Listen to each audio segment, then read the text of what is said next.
अस्सलामुअलैकुम स्टूडेंट्स। क्या आपको भी इम्पेरेटिव सेंटेंसेस में रिक्वेस्ट, ऑर्डर, एडवाइस, फॉरबिड की गेम समझ नहीं आती? तो ये वीडियो सिर्फ आपके लिए है। सो वीडियो एंड तक जरूर देखिएगा और स्किप करने का तो सोचिएगा भी मत। वीडियो को स्टार्ट करने से पहले जल्दी से मेरे यूट्यूब चैनल को सब्सक्राइब कर दें और साथ ही में बेल आइकन को प्रेस करना मत भूलिए।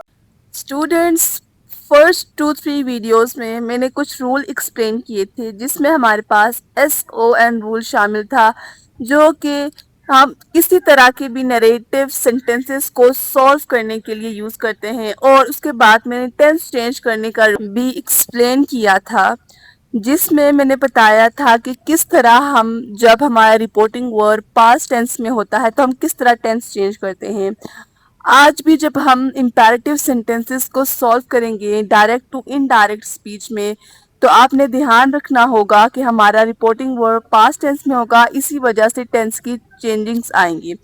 अब रिपोर्टिंग वर्ब क्या होता है वो सब कुछ मैं एक्सप्लेन कर चुकी हूँ। सो इस वीडियो को देखने से पहले वो वीडियो जरूर देखिएगा, आपको मेरे पेज पर मिल जाएंगी। स्टूडेंट्स, अब यहाँ पर क्वेश्चन आता है कि इम्पेरेटिव सेंटेंसेस क्या होते हैं। इम्पेरेटिव सेंटेंसेस वो सेंटेंसेस होते हैं जिनमें कोई ऑर्डर दिया जा रहा होता है, कोई रिक्वेस्ट की जा रही होती है, कोई एडवाइस दी जा रही होती है या किसी चीज से रोका जा रहा होता है। अब यहाँ पर समझने की बात यह है कि इम्पेरेटिव सेंटेंसेस हमेशा first form of the verb से स्टार्ट होंगे। जैसे कि अभी हम लोग एक ऑर्डर की एग्जांपल लेते हैं। For example, open the door, open the door. अब यहाँ पर जो है हम ऑर्डर दे रहे हैं किसी को, और वो ऑर्डर जो है किससे स्टार्ट हो रहा है? First form of the verb से। अच्छा, उसके बाद हम लोग कहते हैं, अब रिक्वेस्ट की हम लोग कोई एग्जांपल ले लेते हैं और वो भी जो है first form of the verb से स्टार्ट होगी। हम लोग रिक्वेस्ट की एग्जांपल ले लेते हैं, हेल्प मी। अब जब हेल्प मी ऑब्वियसली जो है रिक्वेस्ट के लिए यूज हो रहा है सेंटेंस, और जो फर्स्ट फॉर्म ऑफ वर्ब के साथ स्टार्ट हो रहा है। हमेशा याद रखना है कि इम्पेरेटिव सेंटेंसेस हमेशा first form of the verb से स्टार्ट होंगे। स्टूडेंट्स, अब एडवाइस के लिए हम लोग सेंटेंस लेते हैं, वर्क हार्ड, और इसमें जो वर्क है वो भी first form of the verb है। सही है। अब जब हम फोरबिड मतलब कि किसी चीज से जब रोका जाता है तो हम जाहिर सी बात है उसको मना करते हैं, तो नेगेटिव सेंस आएगी, डू नॉट। लेकिन जो असल सेंटेंस है वो किससे स्टार्ट हो रहा है? Waste your time. अब जो वेस्ट है जो first form of the verb है, ठीक है।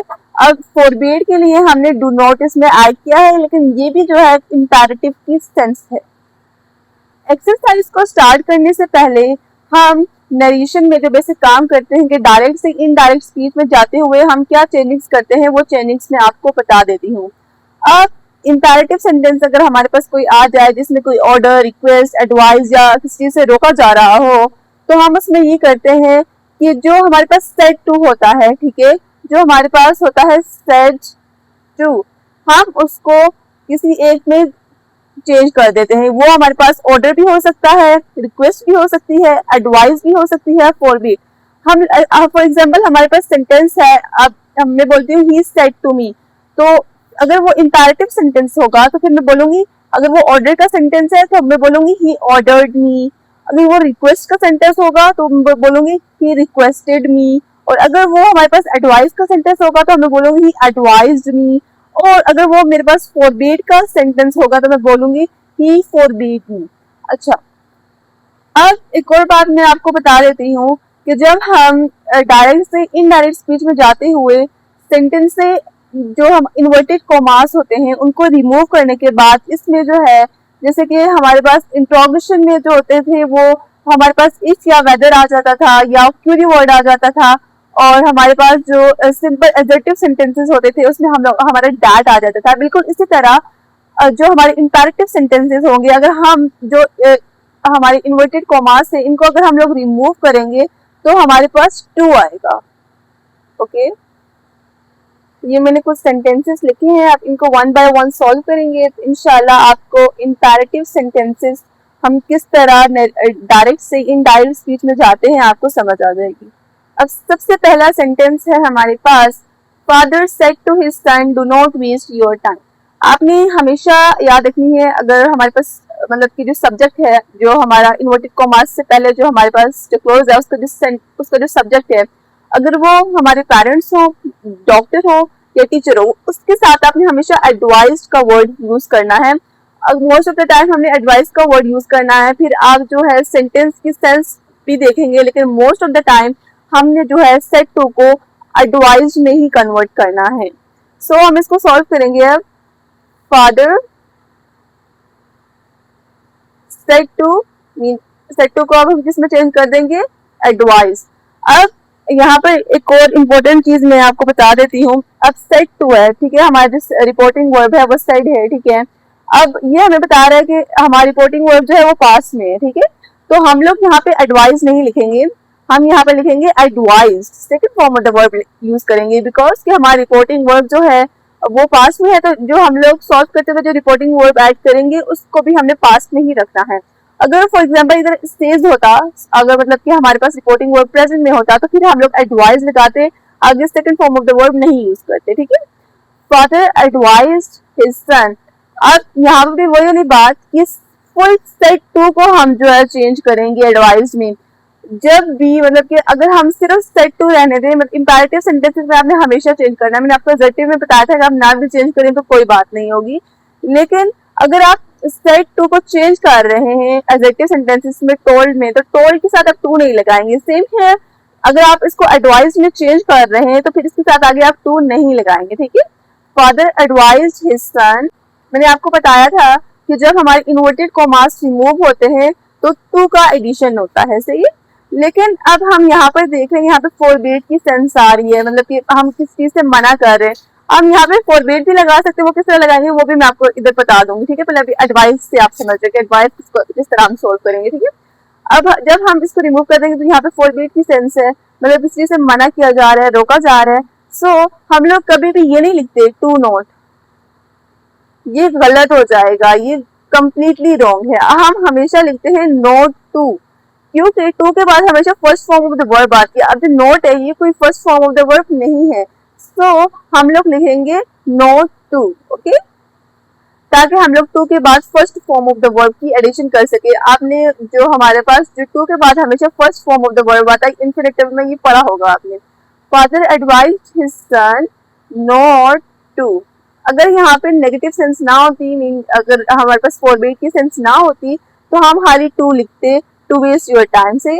तो हम लोग लिखेंगे father advised his son not to waste.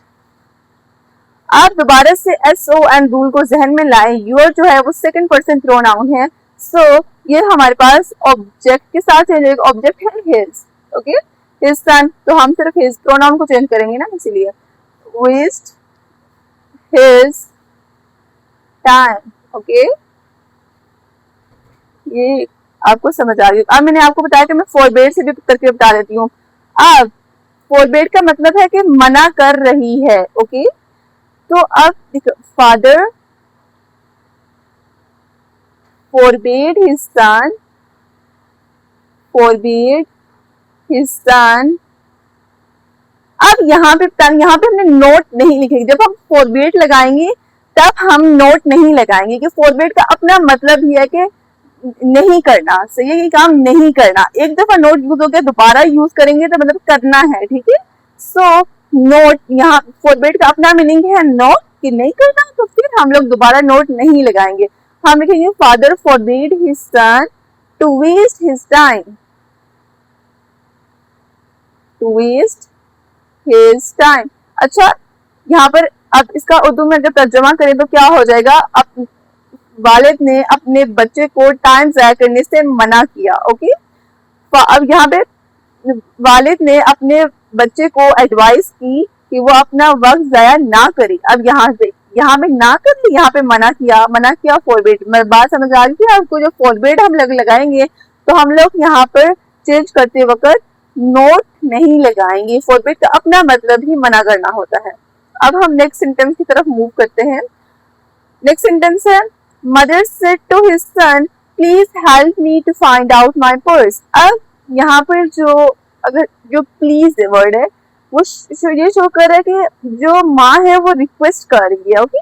मैंने आपको बताया था कि जुमले की सेंस भी आपने देखनी है, लेकिन most of the time father और मदर हमें एडवाइस कर रहे होते हैं। अब यहाँ पर जो एडवाइस का तो सेंटेंस नहीं है, ऑब्वियसली जो प्लीज है तो मतलब कि रिक्वेस्ट का सेंटेंस है। तो हम लोग लिखेंगे मदर सेड टू को किस में चेंज कर देंगे, रिक्वेस्टेड में। रिक्वेस्टेड हिज सन, अपने बेटे को कहा, टू, अब जो प्लीज की जगह हमने क्या लगाया है, रिक्वेस्टेड। मतलब किस प्लीज नहीं हमें बताया है कि सेट टू को रिक्वेस्टेड में चेंज करो, प्लीज का काम खत्म हो गया क्योंकि प्लीज ने अपना काम कर दिया है, हमें बता दिया है कि सेट टू को रिक्वेस्टेड में चेंज करो, तो अब हम प्लीज नहीं लिखेंगे। Okay, mother requested his son to help. अब मी जो है वो फर्स्ट पर्सन प्रोनाउन है, so it will change to the subject. Subject mother है, ऑब्वियसली फिर जाएगा his son to help her to find out। my है फर्स्ट पर्सन प्रोनाउन है, सब्जेक्ट के साथ चेंज होगा to find out my purse। Sorry, जो my नहीं आएगा her purse आएगा। Okay, to find out her purse, क्योंकि सब्जेक्ट ऑब्वियसली शी है, मदर शी है, तो शी का जो पोजीशन हम लोग लगाएंगे पोजीशन प्रोनाउन, तो वो होगा है, हर, सॉरी।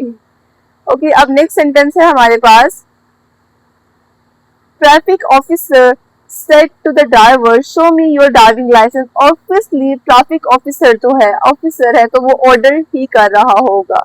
ओके, तो सॉल्व करते हैं। ट्रैफिक ऑफिसर सेट टू को हम किस में चेंज कर देंगे, ऑर्डर। क्या कर रहा है वो, ऑर्डर कर रहा है, ऑर्डर द ड्राइवर। अब इन्वर्टेड कॉमास को रिमूव करेंगे तो सिंपल हम टू ले आएंगे, टू शो, और टू के बाद हमेशा first form of the verb आती है मी। फर्स्ट मी जो है फर्स्ट मी हमारे पास फर्स्ट पर्सन प्रोनाउन है, सो हम इसको सब्जेक्ट के साथ चेंज कर देंगे। सब्जेक्ट हमारे पास ट्रैफिक ऑफिसर है, आप इसको बेशक ही लिख दें, शी लिख दें, whatever you write. Order the driver to show him, हम आप हर भी कह सकते हैं, हिम भी कह दें, ठीक है, कुछ भी लिख दें, क्योंकि उन्हें बताया नहीं हुआ कि ट्रैफिक ऑफिसर ही है या शी है। हर योर है, अब जो योर जो है वो सेकंड पर्सन प्रोनाउन है, तो ऑब्वियसली जो है वो भी किसके साथ चेंज हो जाएगा, ऑब्जेक्ट के साथ चेंज हो जाएगा। और ऑब्जेक्ट जो है ड्राइवर है, वो भी नहीं पता है कि वो कोई ही है या शी है, सो हम लोग योर की जगह आप जो मर्जी लिख दें, his ड्राइविंग लाइसेंस। ये बात समझ आ गई, मैं दोबारा एक्सप्लेन कर देती हूँ कि ड्राइवर जो है या ही होगा या तो शी होगा। अगर हम आपने शी को कंसीडर करना है तो हर ड्राइविंग लाइसेंस लिख दें, अगर आपने ही को करना है तो हिज लिख दें, whatever you right. Okay, आपको समझ आ गया होगा। अब हम नेक्स्ट सेंटेंस की तरफ मूव ऑन करते हैं। नेक्स्ट सेंटेंस है, doctor said to the patient use this medicine twice a day. अब मैंने पहले बताया था कि जब डॉक्टर आ जाए या पेरेंट्स का जिक्र आ जाए तो हम एडवाइस लिखेंगे। सो डॉक्टर कभी भी ऑर्डर नहीं करता, डॉक्टर एडवाइस करता है। Okay, doctor advised the patient okay to use, inverted commas remove, to आ गया है, टू के बाद first form of the verb use this. अब यहाँ पर बहुत इंपॉर्टेंट थिंग जो कि मैंने आपको रूल में बताई थी कि अगर हमारे पास कोई प्रेजेंट में, अब जो दिस की जो है प्रेजेंट फॉर्म दिस है और पास्ट फॉर्म होगी दैट, ठीक है।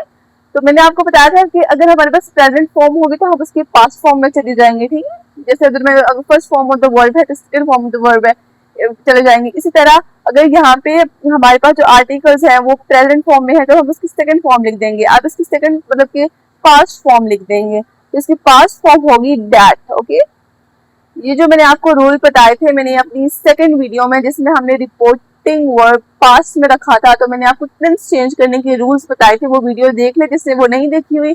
तो आप सर्च करेंगे तो आपको मिल जाएगी, वो वीडियो देखें, फिर आपको समझने में आसानी होगी। To use that medicine twice a day.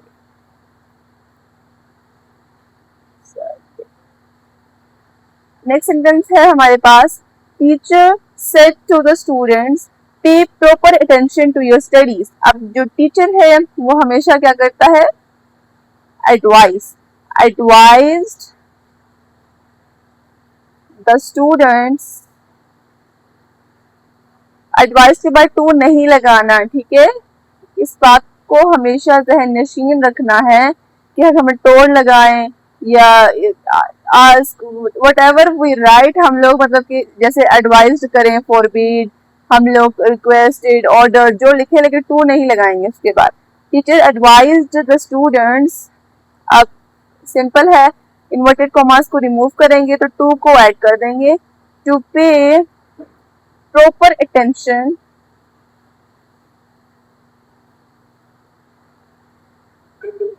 To, अब हमारे पास यूर है, ठीक है।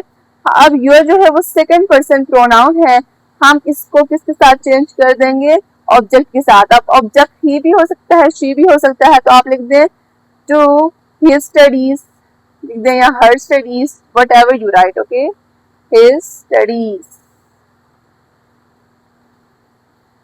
उम्मीद है आपको समझ आ गई होगी। अगर आपको मेरी वीडियो पसंद आई है तो इसको लाइक और शेयर भी जरूर करें। Keep watching my videos. Allah Hafiz.